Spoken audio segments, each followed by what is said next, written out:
माझे नाव विश्वास बाजीराव चव्हाण, राहणार इस्लामपूर, RIT कॉलेजवरती. माझं पहिलं ऑपरेशन डोळ्याचं 21 साली झालं. नंतर परत माझे 2 वर्ष ती कोरोनाच्या ह्याच्यामुळे वगैरे राहील गेलं दुसऱ्या डोळ्याचं. ते मला आत्ता परत सरांनी परत बोलवलं होतं. दाखवायला मिळाल्यानंतर मला सांगितलं की ऑपरेशन केलं पाहिजे.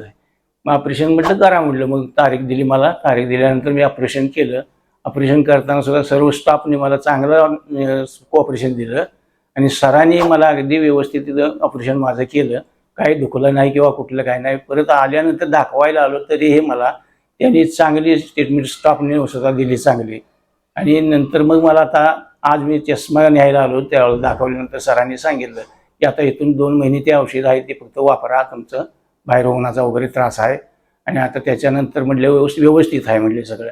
तरी माझ्यासारख्या अनेक येणाऱ्या लोकांनी सुद्धा इथंच करावं, नंदादीपमध्येच ऑपरेशन करावं. चांगलं पद्धतीचं ऑपरेशन होतं इथं. एवढंच फक्त मी सांगून माझं 2 शब्द बनतो.